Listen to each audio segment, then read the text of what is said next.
We have here today Dr. Chris Fleming from University of Western Sydney, Australia, who has kindly agreed to talk with us about his memories of René Girard and working with Professor René Girard. So let me start off by asking you, Chris, how did you first come across, when did you first hear about René Girard? I was doing a research project for someone who was working on Deleuze and Guattari's work, and I was told about this so-called tribute to Deleuze and Guattari's work by someone named René Girard. So I read this and realized it was a long way from a tribute. It was the essay Delirium as System, which was this outstanding critique of Deleuze and Guattari's Anti-Oedipus. And it was a bracing read and a very funny read too. And so I just thought, who is this person? And that was really where I first came across René's work. And after that, pretty soon developed something of an obsession with it. I see. And so how did you then meet him, or how did you start working with him, and how did you establish contact with him? I was, in the early 2000s, I was on an internet forum in anthropology, and I was engaged in a pretty heated debate with a few people about issues of origins in anthropology, origin of culture and so on. And he actually wrote to me and said that he appreciated my interventions on the list. And so it was an incredible shock. And he's very gracious and very disarming, actually. And this led to a long correspondence with him. And I wound up at Stanford as a visiting scholar in 2005, I think it was, where I met the man, and we continued a discussion that lasted for many years. So yeah, that was, and it was, there's always this pressure when meeting someone. I thought, what if I meet the guy and he's not nice, or he's very arrogant, or he's rude? And of course, when I did meet him, he was a really outstandingly gracious and lovely human being, actually. And I was deeply relieved, but and a man with a kind of wicked sense of humor that I had no way of anticipating either. So, what do you mean by that?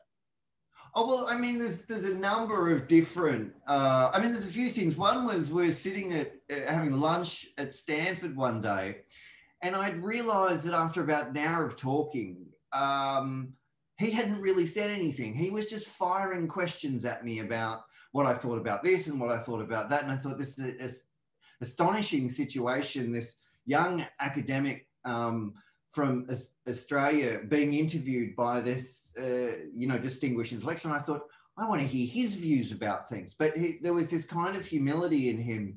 And, it's just a genuinely nice guy. I mean, with the sense of humor, I remember that at one point he was being interviewed on the radio, and I went with him to the radio station, and the radio announcer said, better known in his native France than he is here in the United States, René Girard. Anyway, after the interview, René said to me, he said, when I'm in America, I'm better known in France, and when I'm in France, I'm better known in America. He said, wherever I am better known somewhere else. This is, I'm giving him a slightly Italian accent there, but, that was, for me, characteristic of the man. He's a very funny guy, actually, and a very humble man that belied the kind of intellectual achievements that he'd made at that point. This is during the year that he was became inducted into the Immortals, l'Académie Française. So it was. These are just some of the fond memories I have of him. Yeah. When did you start working with him directly? How did your dialogue eventually move to collaboration? He, when I was at Stanford, he'd read part of the book, but then he sent me a letter. I can send you in 2008 about the book and expressing his admiration. But it was as a scholar at Stanford that I ended up really getting involved in discussions with him. And while I was there, and that's where I met Robert Harrison Michel Serres, who was staying with the Girards at the time. It was an astonishing experience to be sitting in Girard's lounge room with the two immortals of the French Academy. A slightly overwhelming experience. Michel wanted to talk to me about rugby. As an Australian, he was interested in the national rugby team, and he as a rugby fan, which was also, and Jules Verne was the other thing that Michel wanted to talk about in relation to Australia. And very charming to see the two of them working together. Because as you know, they were very close friends, but when they're in the room together, Michel's book Ange had just come out, Angels had come out, and René said to me in the presence of Michel Serres, said, "This is a very good book, it's the only one of Michel's I understand." He protested it was everything else that Michel wrote. René said he couldn't work out. Of course he could, but it's this kind of this teasing or banter that went on between the two, which was very entertaining. Very good. Let me ask you, did you also know Martha Girard? Not really. I met Martha, a few times there, and a wonderful human being, but I not really. And most of my interaction with René was via email. But no, I met Martha. I'd met Martha a few times, but yeah, not really. So. All right. Did you manage to talk to René about Christianity? Yeah, I did. But a lot of the stuff was, it's very interesting discussions with him about that. One of the ones that was most interesting to me was that I said, one day I said to him, you write a lot about Christianity, but you don't write much about prayer. You don't write much about mystical experience, which seems to be so important in the tradition of Christian character formation, the Desert Fathers and so on. And his response was characteristically René. He just said, "I know." He said, "I don't write about everything." Which was a perfectly fair answer. And, one of the things he said to me was like, on the one hand, people accuse me of trying to theorize everything and to, systematize everything. And on the other hand, they say, well, you leave certain things out. He said, I'm not a complete theorist. I don't incorporate everything. I write about what I'm interested in, what I think about. But of course, it leaves a lot out, which I thought was a completely reasonable response, of course. Absolutely. Did he have any significant influence on your personal life, not on your intellectual life, on your personal life? Yeah, look, he really did. So I came across his work in the late stages of my PhD, and in Australia, I'm probably better known as the author of a memoir called On Drugs. Well, I was a very serious drug addict and with very significant mental health issues and so on. And there was something about Girard's work on desire that had a very deep influence on me in relation to facing up to some of these issues. One of the central tenets of his work is that, as you well know, is a kind of general movement against romantic ideas of individuality and individual distinction. And I think a lot of those were things that really supplied my own addiction with its intellectual orientation. Now, of course, you need more than a theory of desire to sort out your personal life, but it was something that represented a profound challenge to the way that I was living my life in a way. It took years for that to get fully undermined. But that was a very serious existential element of his work that was impossible to bypass. To me, one of the appeals of his work is that this very serious and deep theoretical engagement with the world, which is coupled with an element that has very serious existential implications for how one is to live. And it was, that combination of the works, it's for me was very hard to ignore. But I, personally speaking, I felt that that came from the Christian side. Yeah, look, I think that's absolutely right. Look, I was raised Catholic, and I don't think it was until Girard's work that I thought that any of these things really made sense.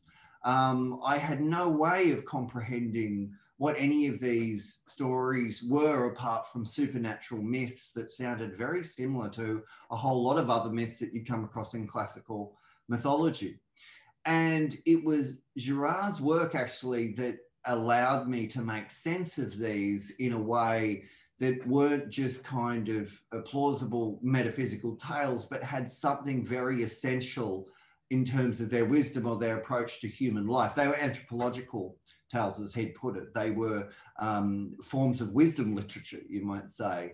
And that, to me, needless to say, was astonishing. Just the shock of looking at how these stories possessed, the kind of sense that they possessed was a really big moment for me. So yeah, absolutely, unquestionably, that was a big element of looking at it.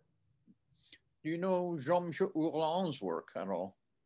Yes, I do. And so one of the early tasks was to have a look at some of the, I mean, of course, he wrote about drug addiction in one of his, I think it was his first book, as far as I'm aware. And then, yes, The Puppet of Desire was another huge text at the time, and a profound challenge to the psychoanalytic establishment that was very much still in the air, and is still around.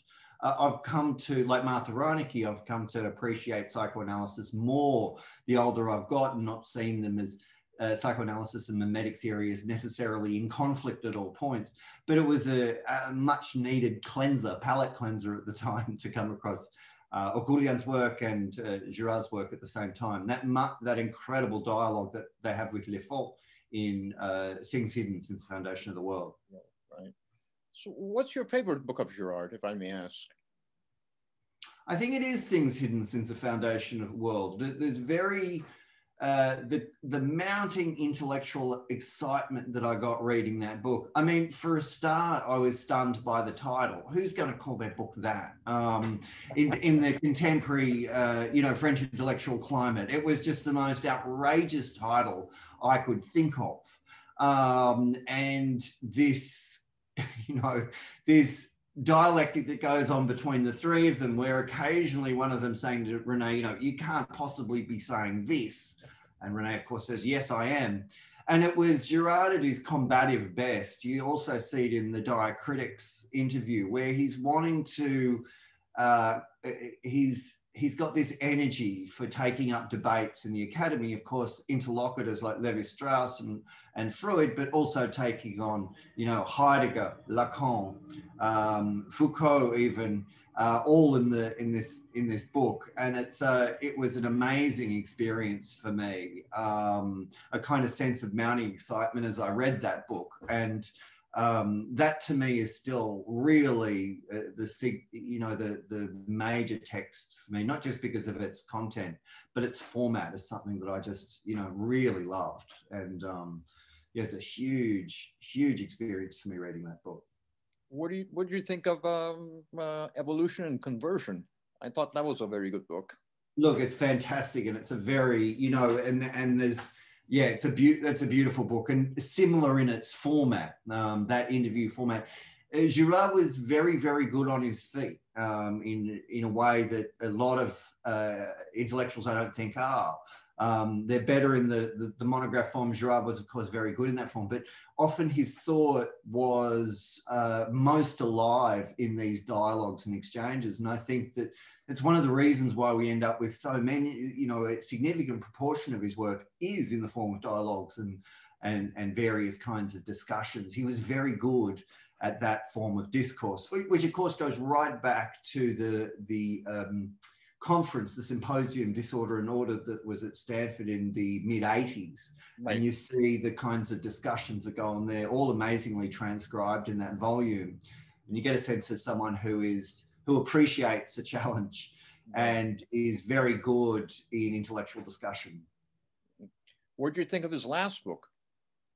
The Battling to the End? Yes.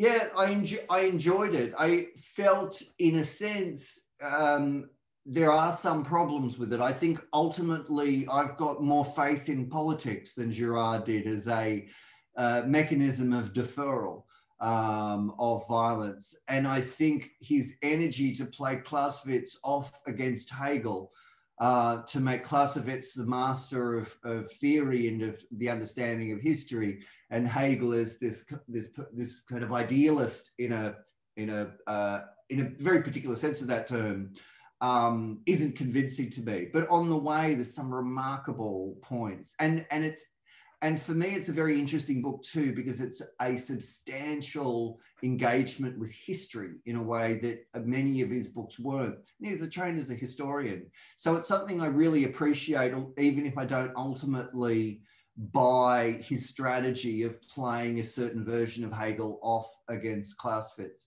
I think that he was a thinker that lived under the shadow of the Second World War and, of course, nuclear apocalypse. And I think that shadowed his thought. But I think personally, I have more faith in politics and as a deferral mechanism, where he thinks, one always got the sense late in his career that he thought political processes were useless in a way. And it's not an opinion I share. Right. Will you be attending the cover meeting? The next one that's coming up? Yeah. I'd like to, but the whole world's in chaos, isn't it? And it's we've also had our funding withdrawn now, travel funding. I'd love to get over there, but whether I'll be able to, whether pragmatically I'll be able to get there, and whether I'll be able to afford to get there without any funding, I don't know. But it's, you know, one of the very few conferences that I really enjoy.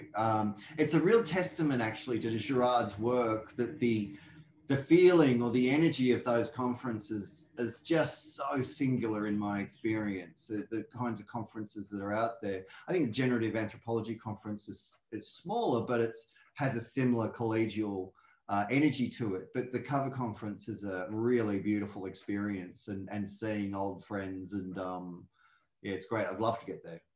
Chris, let me ask you, if you were to think about it, in all these years that you knew Girard, do you have one or two memories that stands out the most with you?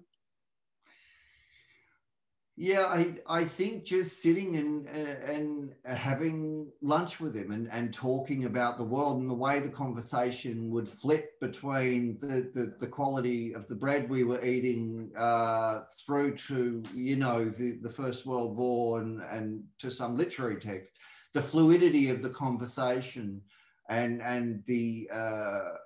René's sense of humor, which was extremely funny and sometimes very, very deadpan. It was, yeah, I just think having lunch with the guy, it's and the kind of experience that was for me. But yeah, I think some of the things that I told, you know, the joke about being known elsewhere is something that's really stayed in my head for capturing his humility and the kind of the caliber of his humor. Right. So, Great. yeah, which is often not something that you see, but in conferences is, you know, in dialogue, he's often very very quick. He was very, very witty and very quick in what he. Yeah. Okay, well, thank you so much. Really appreciate you taking your time and to have this conversation with me. My pleasure. René, greatly appreciate it, and I wish to hope to see you soon. Yes. And thanks for asking me.